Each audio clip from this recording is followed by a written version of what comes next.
Okay, well, good afternoon to everyone, and a warm welcome to our audience in person here at the Dutch Embassy in Warsaw, and a warm welcome to our viewers around the world for this Atlantic Council event. My name is Johan Fleck. I'm the Senior Director of the Europe Center at the Atlantic Council, and it is my pleasure to open the first public event of this year's Warsaw Week, entitled Retooling the Transatlantic Alliance for an Era of Uncertainty, hosted by our Atlantic Council Warsaw office, so ably led by Aaron Koreva.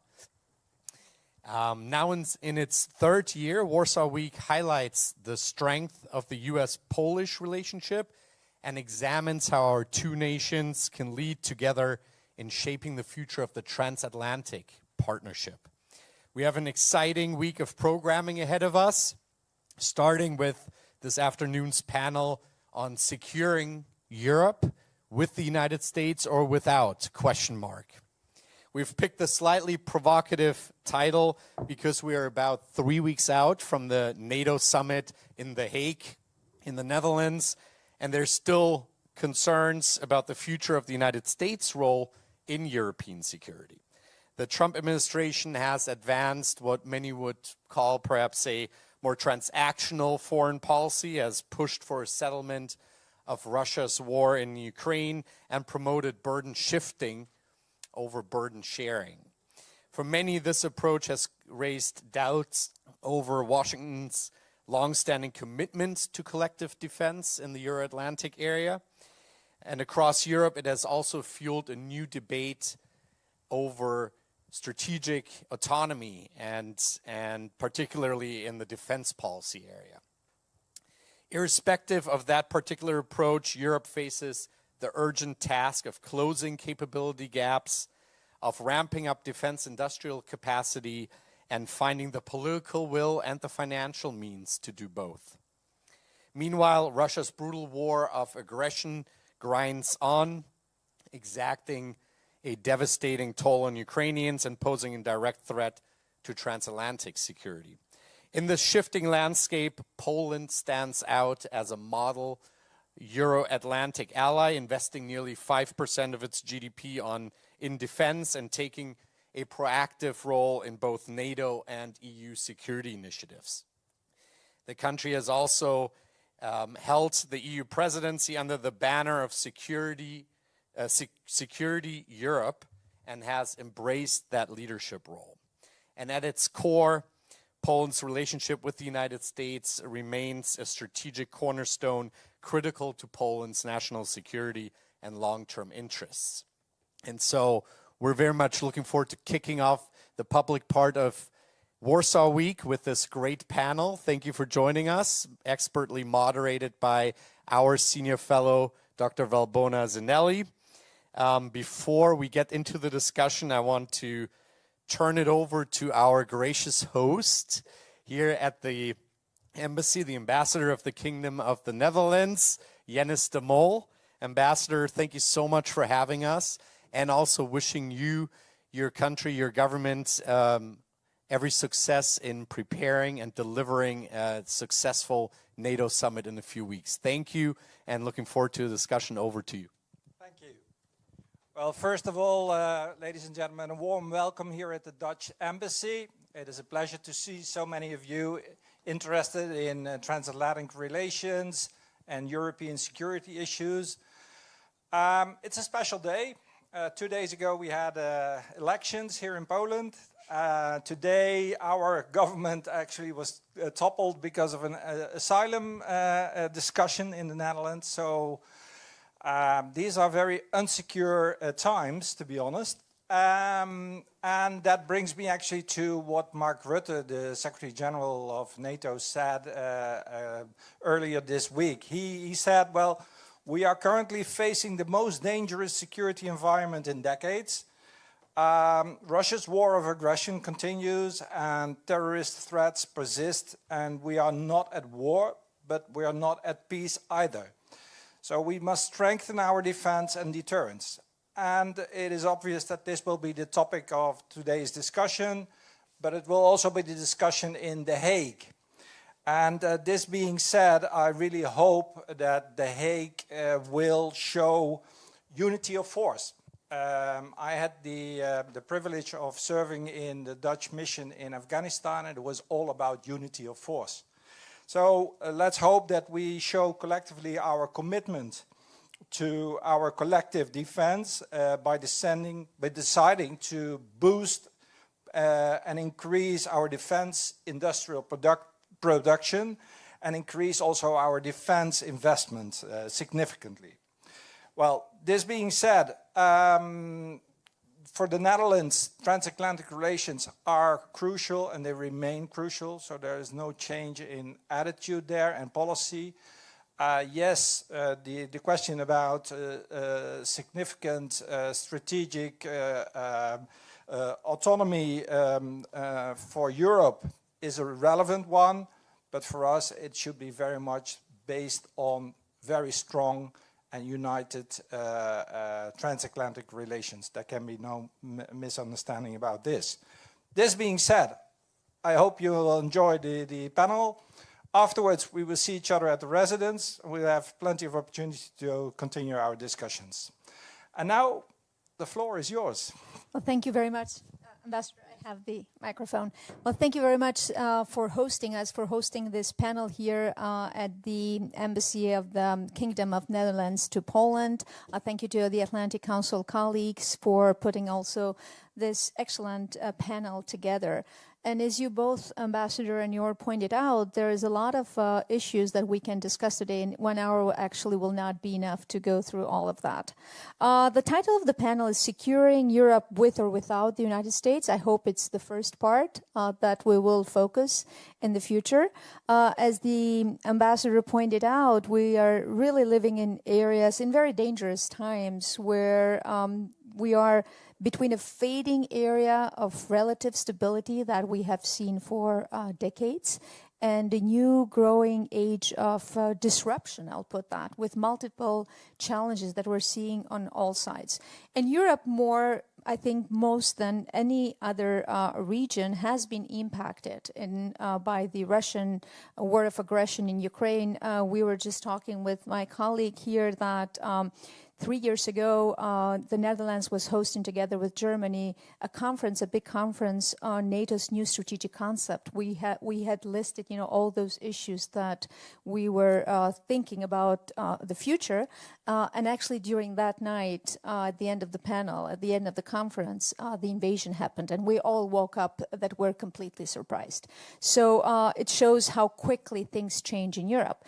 And by this Russian aggression, all pillars of European security have been shattered, from the Russian being seen as a security threat for the Europeans, but also Chinese mercantilism that's threatening the European economic model. And as my director, Jorn, was pointing out, also this casting of doubts coming from Washington about how engaged the United States will be for the security of Europe.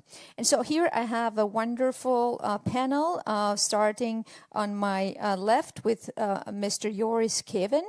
He's the head of the NATO Summit Content Team at the Ministry of Foreign Affairs of the Netherlands. So I'm pretty sure all the questions will go to him on what the expectations will be. Then Mr. Martin Kazmierski, he is the director, the International Security Policy Department at the Ministry of National Defense of Poland, and he's also Marshall Center graduate, as I saw.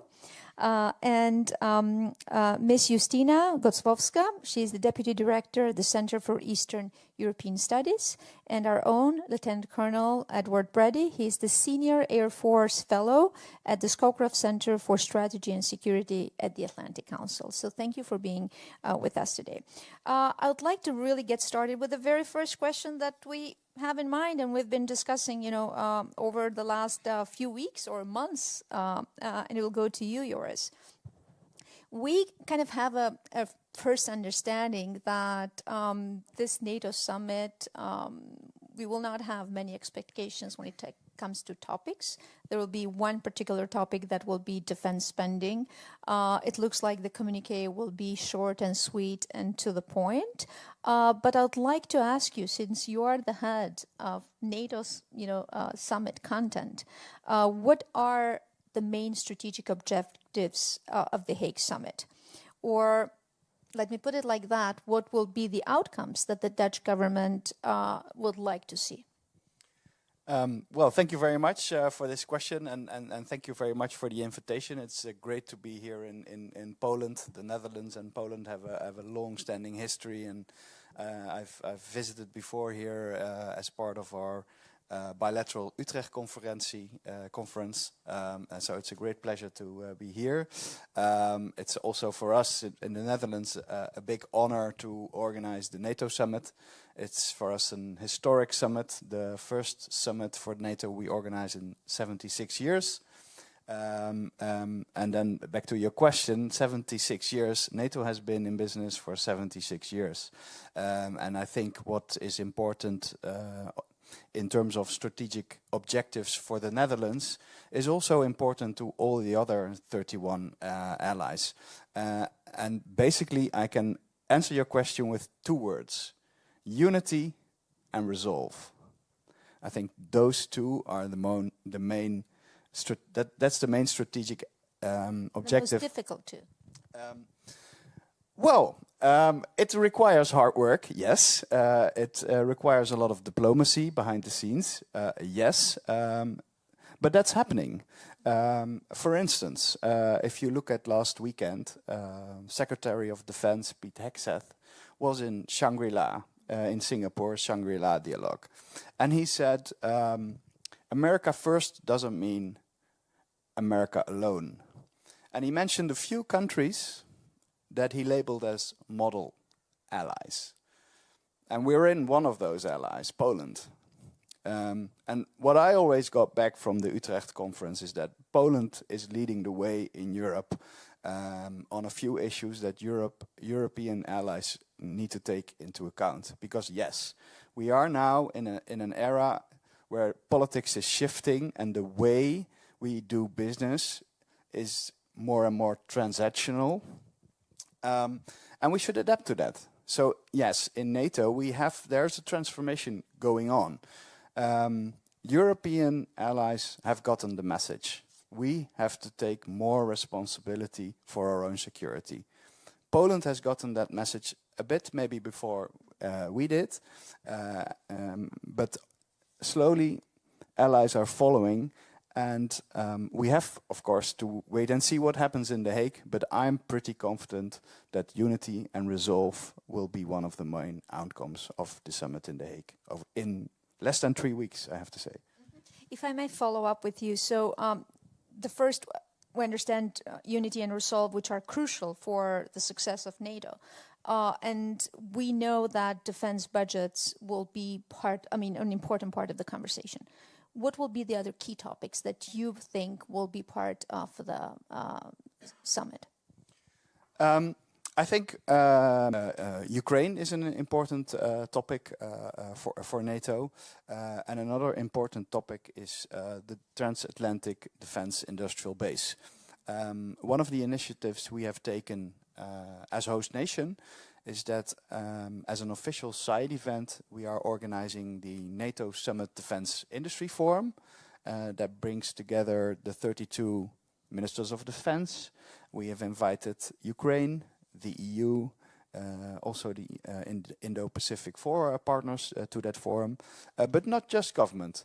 I think the most important thing of the forum is that we have also invited business representatives from the defense sector, but also from some of the other sectors in innovation, in IT. Companies that can ensure that we remain on top when it comes to innovation, that we remain and our technological edge. So that's one of the initiatives we took as host nations. The second time that there is a NATO Summit Defense Industry Forum in the margins of the summit. The US Chamber of Commerce took that initiative for the first time last year in the DC Summit. So we have made it a tradition. So we're really looking for the next host to continue that tradition. And also we're doing that in close cooperation with our own private sector representatives. Well, thank you very much. And I'll come back to this defense industry forum, which is very important for the future of defense spending and capabilities in Europe. But also thank you for the positive message and the positive outlook for the summit. I would like to go to Aaron. So all the conversations, the articles that we're reading in recent weeks and months talk about, disengagement, some sort of U.S. disengagement in Europe. And so my question to you is actually related to a very important fact that has to do with the troops, the American troops, around 84,000 U.S. troops that might be pulled out from Europe in the coming period. How likely is that the U.S. stages a forced posture shift in Europe in the coming months? Well, good news was that, Ambassador Whitaker, he mentioned that the United States will not allow those gaps in Europe until the Europeans will have their defense capabilities. But what is the likelihood, and what do you think it means for the future of the NATO alliance? Thanks. Thanks very much to the Atlantic Council for inviting me. Happy to be here. And I just want to reiterate that I'm speaking for myself. I'm not speaking on behalf of the Air Force, the Department of Defense, the U.S. government. That being said, so I think that's an excellent question.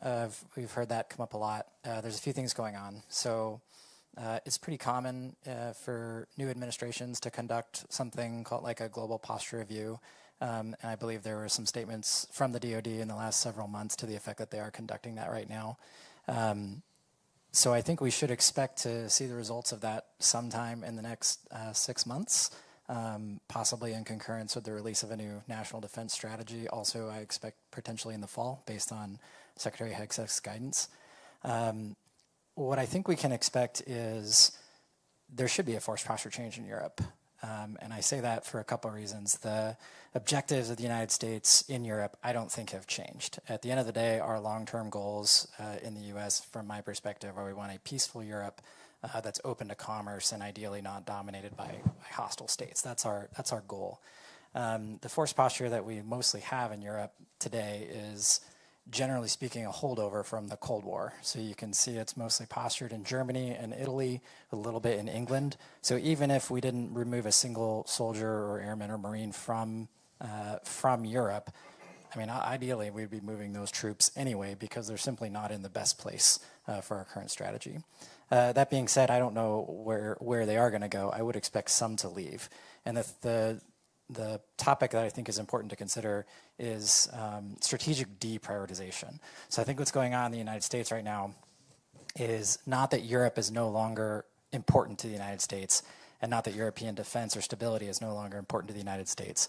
It's simply that we do not have enough resources to compete and deter our most dangerous enemy, which is China.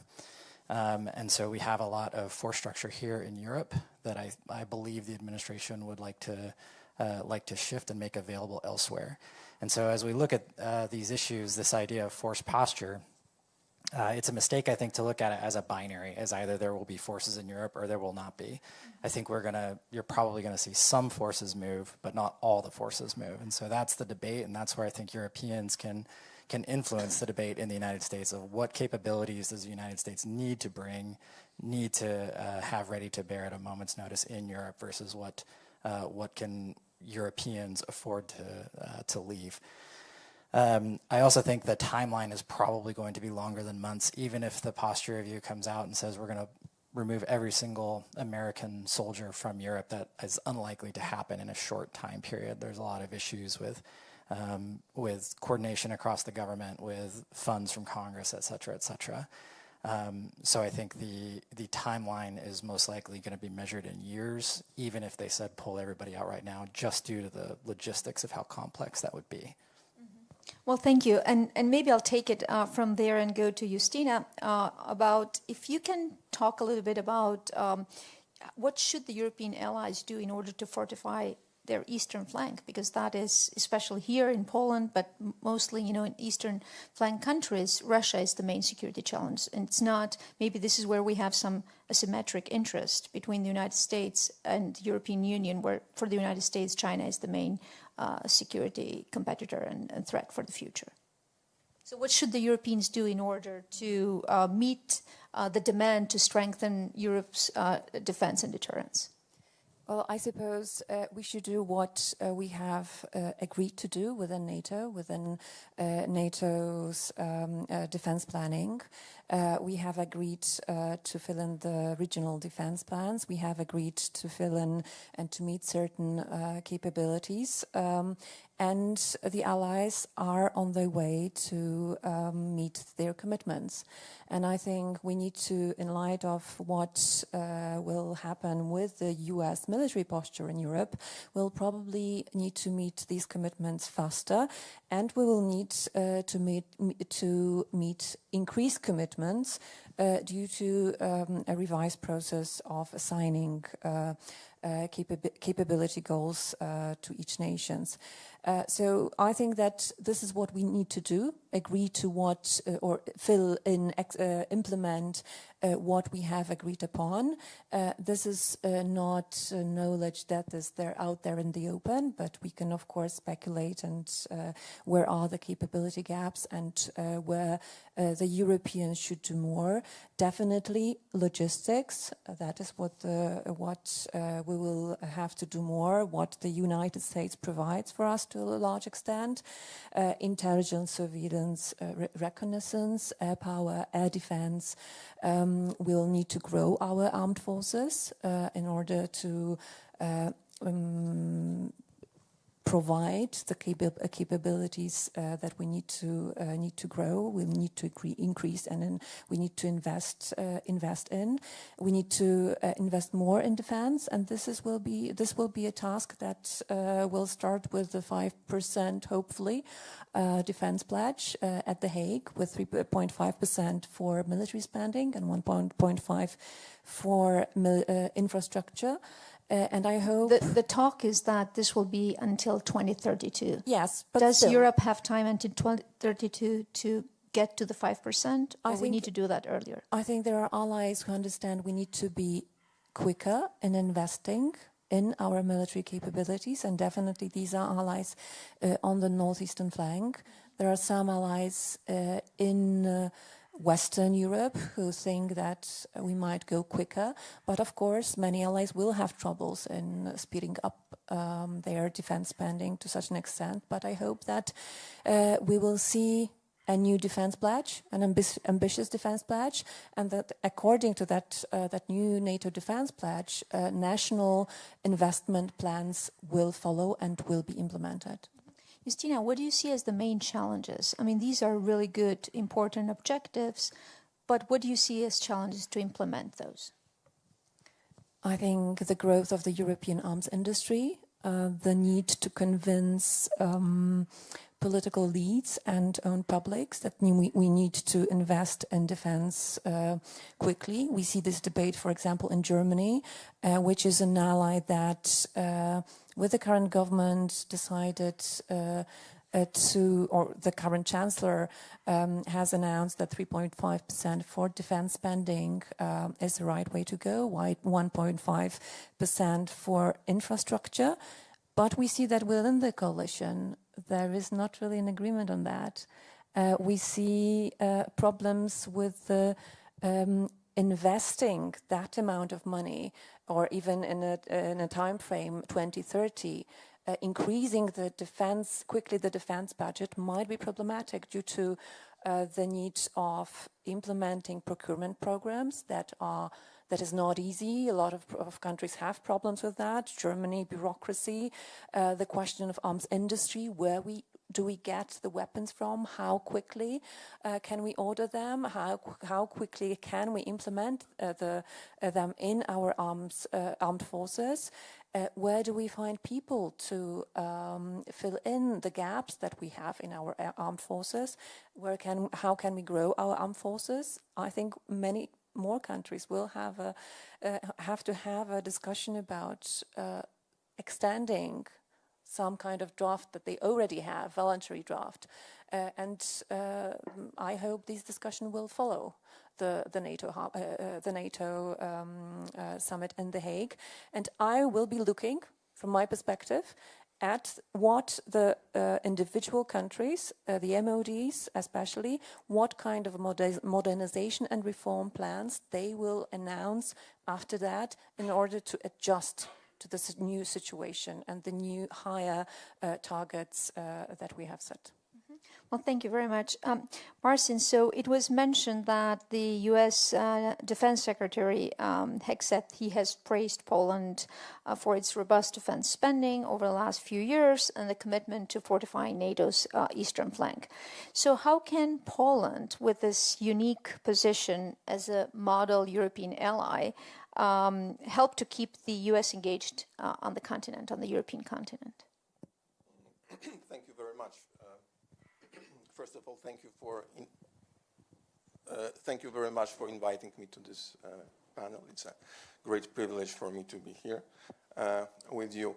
But let me start with very briefly answering the main question for today of our panel, with or without the US. Very, very briefly. No doubt, only together, only with the US. Only then we will be able to cope with all the challenges ahead of us. Why? Because it is, I would say, no doubt it is in our interest. It serves best our interest. But also, I think, I would say I'm optimistic about what future will bring. I think that there are, in spite of some uncertainties, question marks on the other side of the ocean, I think that there are many positive developments in Europe. Some of them have already been mentioned, related to the new defense spending model. We hope, as a Poland, that we will agree on that, 5% total, divided into two parts, 3.5 for core military commitments and 1.5 for, let's say, defense investment. If we are able to get there, to agree on that, it will be a success. Of course, we will have to implement it after that, but that is, I would say, really the main expectation for the summit. Something that is, I would say, was mentioned by Justyna, that we all the allies have accepted the capability targets, all the capability targets proposed to them by the NATO authorities. Very briefly, what does it mean, or what is it about? All the requirements necessary for NATO to be able to meet or to conduct all the operations, especially collective defense operations, are first identified and then apportioned to the allies. And we have always had a problem with that. It was mainly the US that had to take the vast majority of those obligations. Now all the allies, including Europeans and Canada, as I just said, accepted all the targets addressed to them. And once we have it, once we will be able to implement those targets in 2032, it will be Europe and Canada that will meet 72% of the requirements. Now it is around 50-something, 50, 52. I don't know. So that will change. And there are also positive developments on the EU side. I hope that we will have the opportunity to talk about it in more details. The EU have identified the priority capabilities, gave a green light for its members to develop those capabilities. Those capabilities are primarily related to the defense of our territories, and very much relevant to the lessons taken from Ukraine, from the war, from the Russia's aggression of Ukraine. When it comes to your question, you asked, yes, we enjoy good relations with the US.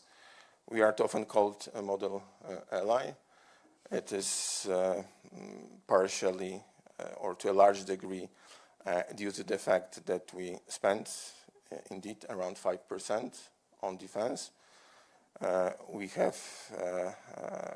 are determined to keep this level, of course, in the future. However, it is challenging because, as it was already mentioned, it is not sufficient to have those money. You have to be able to spend it, and due to the shortfalls related to defense industrial shortfalls, it is a challenge not only for us but for all the allies or EU members.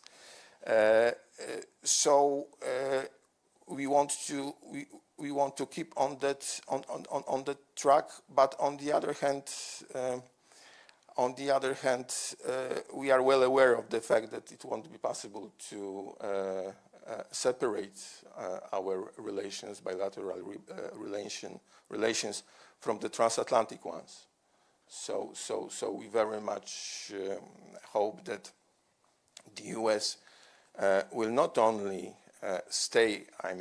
US forces will not only stay in Poland, but that the US will remain committed to the security and defense of Europe as a whole. We very much believe that, yes, burden shifting is a must, but we believe it's been since NATO, was established. Right, but we hope that it will be a burden shifting, not burden decoupling, not abdicating by the US from its obligation, because we have to remain a transatlantic alliance if we want to be able to meet the challenges ahead of us. Well, thank you, and it looks like the messages have been the right ones.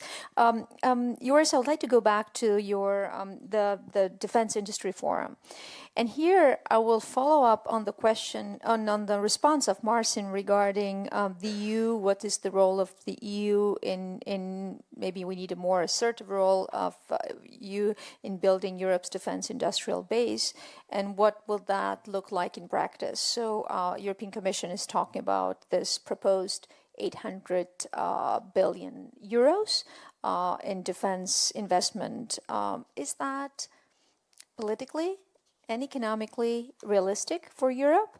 And then my second part of the question, this is for you, but also for the other panelists. So how do you see the future of also NATO-EU cooperation? Because there have been some challenges in the past in this type of cooperation.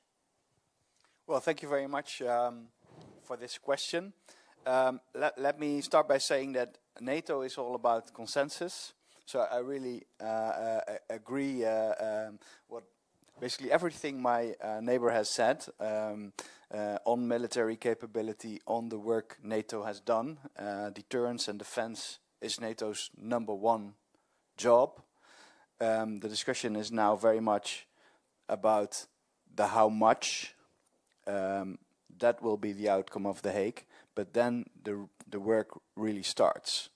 Then it's going to be about the what and the how. And that's where the EU comes in for the European allies, because we're stronger together. Strong NATO needs a strong European Union, and I'm very grateful to Poland to put security very high on their agenda. Now they have the presidency. Because the EU can do things that NATO cannot do. The EU can provide regulatory frameworks.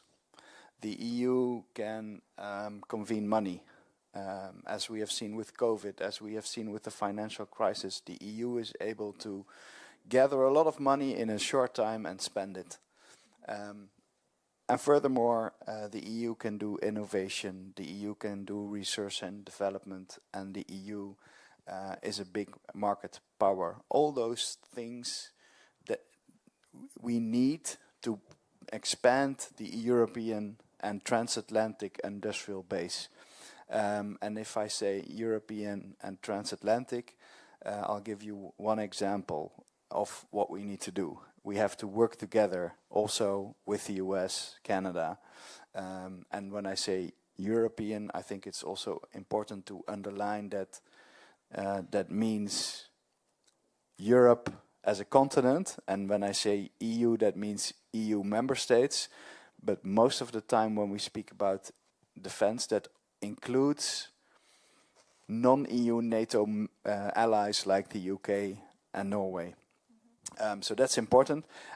So what we need to do is we need to use European production facilities to produce licensed, US licensed weapon systems that have proven to be best in their class, like we have done with the Patriot systems. That's the way to go. That way we can expand production and make sure that we all profit.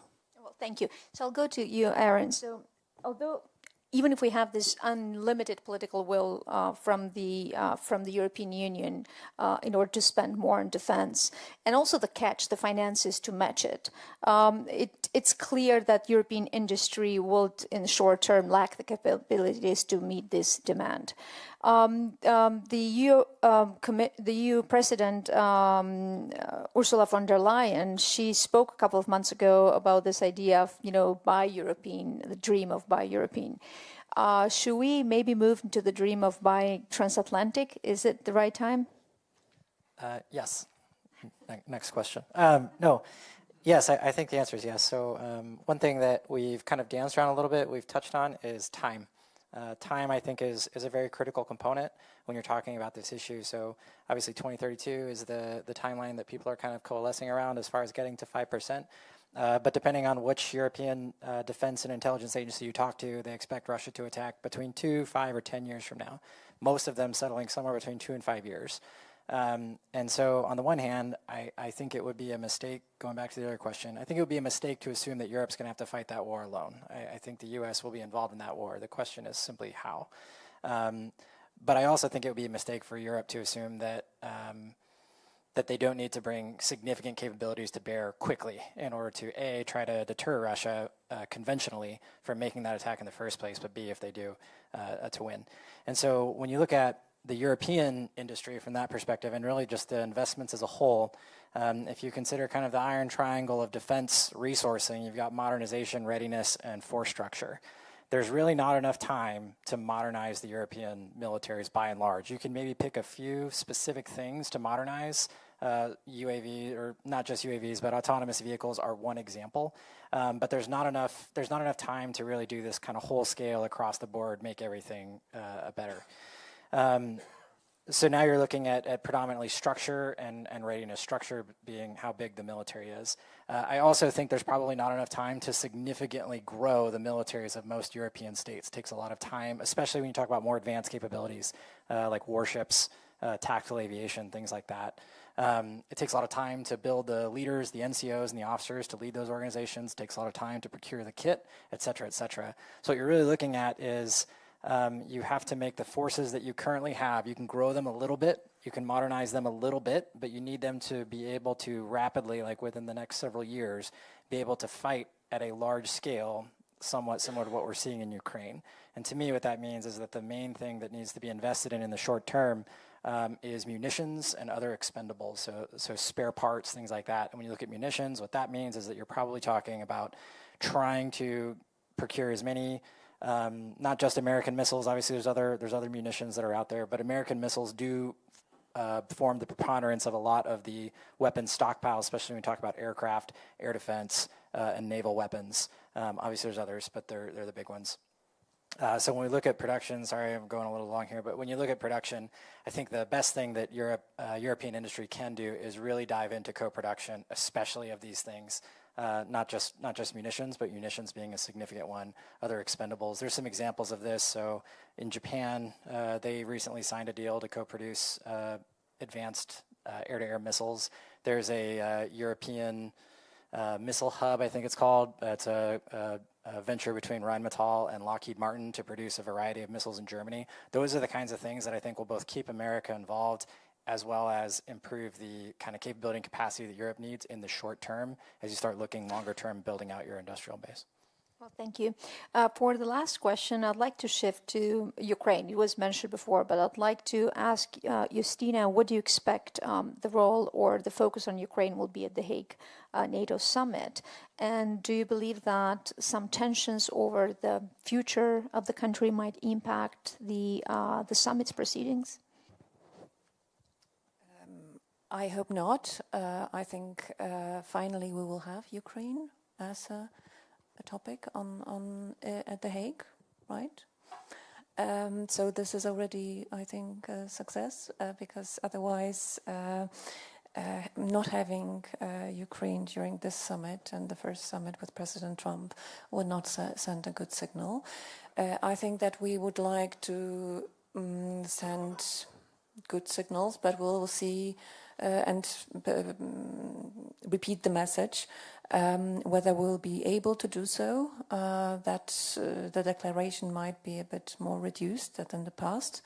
And we'll see how that will go on. I think every European member state, European allies will try to make this summit together with the Secretary General as smooth as possible without controversies. And the new defense spending pledge would be one of the major deliverables. And we hope that there will be no controversies around Ukraine. But how that will finally look like, I think this is very much in the open. What do you think about the European efforts to provide a coalition of the willing to support Ukraine? I think it has been a good signal to the US that Europe would like or is prepared to be, and ready to be engaged in a possible after a possible ceasefire and securing Ukraine. But honestly, I do not think that this European mission will be deployed to Ukraine anytime soon. If we look at the process of negotiations and of the Russian maximalist goals towards Ukraine and their stance, as we have it right now, they are not prepared for a ceasefire. They are not prepared for any serious peace negotiations. They are prepared for continuing the war and for achieving their maximalist goals. And therefore, there will be no willingness on the Russian side to go for a real ceasefire. And hence, without a ceasefire, I do not believe that a European mission, how this is presented or has been presented in the public discussion, is possible in Ukraine. But I do not exclude that in some time from now, we might see some more punctual European engagement of individual allies with regard to training, possible training missions, a smaller size, but that will not be a whole European effort. I don't, as it is discussed right now, I don't believe in that. Well, thank you. In the last summit, but in the last few summits, actually, China had a prominent role in the communiques. What do you expect this time? And this question is for any of you. Well, the Secretary General has invited the Indo-Pacific four partners to the summit: Japan, Korea, Australia, New Zealand. They will join the leaders for a informal dinner, and there will be several meetings on the side of the summit with them, because China is still high on the political agenda in NATO. And if you look back at last weekend's Shangri-La dialogue, I think you can see that also goes the other way. A lot of NATO allies were present there to discuss the situation in the Indo-Pacific, because the security in the Indo-Pacific has a direct link with the security in Europe and the rest of the world. Final round. What is the one thing that will keep you awake at night, the night before the summit?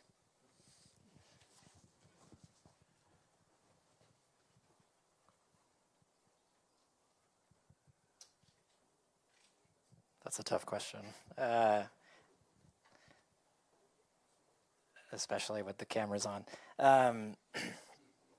I would say the thing that I'm most concerned about would just be surprises. So not really knowing what issues one or multiple parties might choose to raise and the way that would land with other parties, and that having an impact on kind of short to medium term unity and resolve, and then changing the calculus of other actors around the world. So surprises of any sort from anyone is the thing I'm afraid of. Thank you, Justina. I generally think that, and I hope that also this U.S. administration would be looking for a relatively peaceful and successful summit. So I hope there will be no surprises, but still having in mind the unpredictability of the president, I think the goal would be to minimize it as much as we can. And for me, the 5% goal, this is the most important thing. But I suppose that will be decided earlier than the summit, or I hope that might be decided during the upcoming NATO meeting. Marcin. I very much agree. I think that the summit is going to be about, very much about the new defense spending model, and we have to reach consensus on that for the summit to be successful. And as I said, then we will have to implement it. But the most important thing is that we reach consensus on that. Well, consensus was reached also in Wales, but only 23 out of 32 countries actually implemented it. Yes, but we have to start with consensus. Otherwise... So implementation, I'll say, is... Yes, but I think since we have a few years of President Trump still in the White House, I think we will be... that's a good push for us to implement. Okay.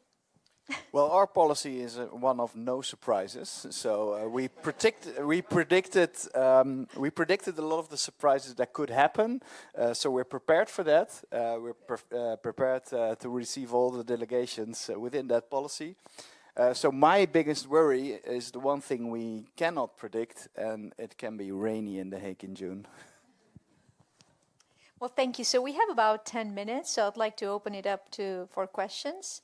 Please, we'll take the lady here. And please quickly introduce yourself. Thank you very much. My name is Irina Krasnoshtan. I'm an analyst from Ukraine. And I know what will keep Ukrainians up at night before the Hague summit, and as usual, it's Russian attacks. I wanted to have one more question about Ukraine, because I think in the last few days, Ukrainians have demonstrated amazing skills and possibilities to conduct operations against Russia. And I think that Ukrainians have capacity to become a very strong asset to NATO. And unfortunately, the NATO membership for Ukraine is no longer being discussed. Moreover, we have heard comments from General Kellogg recently that US is considering to kind of acknowledge Russian demand about NATO non-enlargement. So my question is to you about how serious it is, and basically can US take vision on their own without the consensus from NATO allies, and what would be the reaction of other allies if US would want to go on and kind of provide this guarantee to Russia, considering that before the NATO language on the enlargement was pretty clear that no third party has a say, and Ukraine is on irreversible path to NATO and so on. I would be grateful for your comments. Thank you. Well, thank you. Maybe I'll collect 2 more questions and then we'll go for a round. Please. Thank you. Robert Still, Center of Eastern Studies, and formerly a NATO official. And I would like to applaud the panel for being so optimistic. And if I still was a NATO official, I would say that that's exactly the way to go. But I'm retired. The problem I see is this. Looking back at various NATO summits, and one has observed a lot of them, I agree with Sten Anders. Yes, you have to start with consensus. In fact, consensus is the only way to go. Having said this, we've had consensus summits. You know, before Warsaw Summit, we had consensus, unfortunately, on, you know, not even doing exercises on Article 5.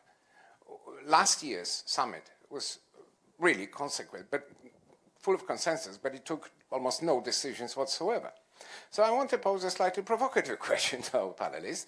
Are they afraid that in this, to one level, justified quest for, you know, nobody rocking the boat, will miss an opportunity to actually have a bit of a, you know, punch up, out of which something would actually come up? And one specific issue, which I've not heard, I think it's an issue that simply cannot wait, because the adversary, so particularly one, is waiting for our response, which is hybrid activities. And the fact that Russia started using its military instruments to provide, quote-unquote, protection for the illegal convoys, and if it doesn't generate a response, well, summit is a good occasion. So I understand the context, and I kind of, again, applaud the colleagues for heading in that direction, but I still want to kind of ensure that they really, you know, are certain that this is the only way to go. Thank you.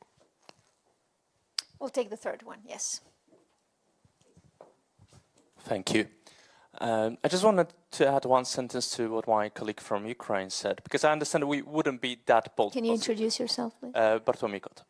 I expect that the communique or the discussions wouldn't be that bold on Ukraine. That's obvious, given the fact where the differences are.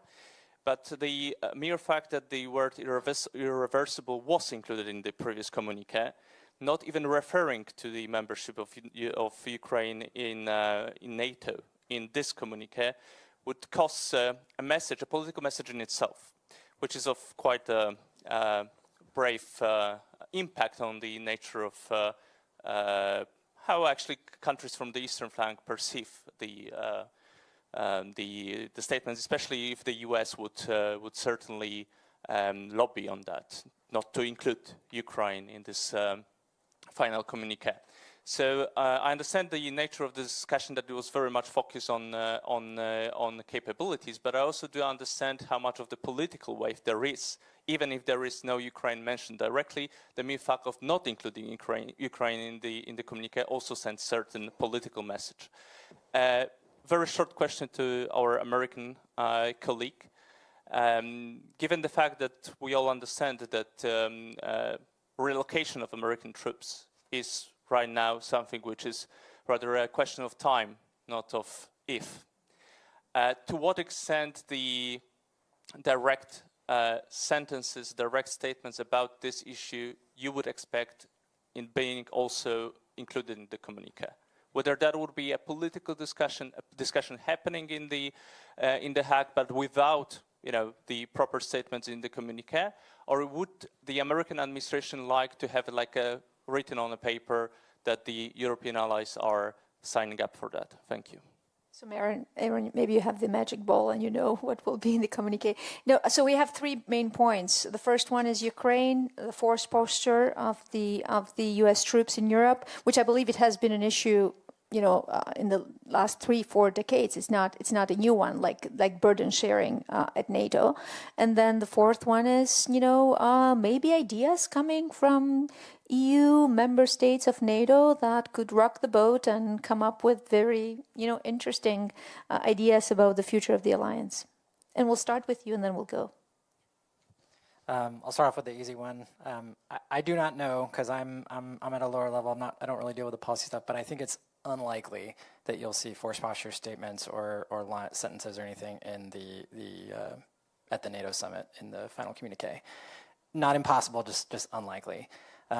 I think that's probably for two reasons that I make that assessment. The first reason is that I suspect the administration most likely wants to maintain its maneuvering space while it still figures out exactly what it wants to do. And it's probably not going to want to have a big fight at the summit about what, where U.S. troops are going to be and what they're going to do.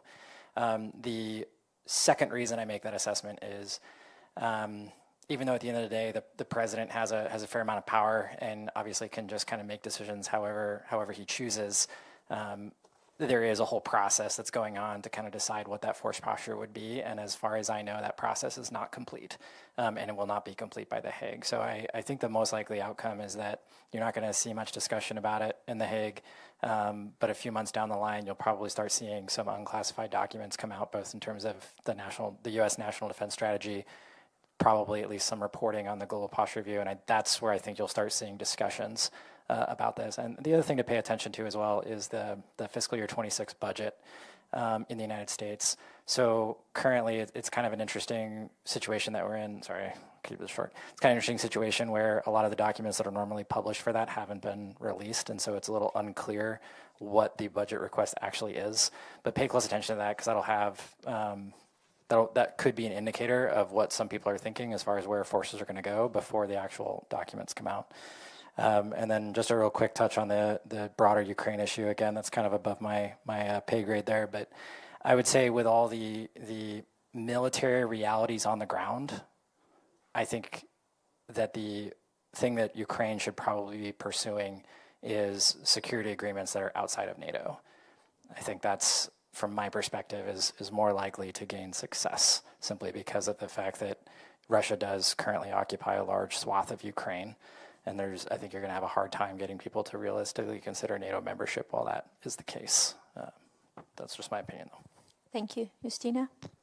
With regard to where Ukraine will be and what will be the framing in the communique, I think these two guys here know better than I. And I think that the European allies will do utmost to at least repeat what has been stated during the previous summit. But I don't think that we should have a public quarrel about that. I think that there are far more. We should remember that also this administration will pass, and might have a new U.S. administration with a different stance on Ukraine. And Ukraine membership in NATO is a long-term process.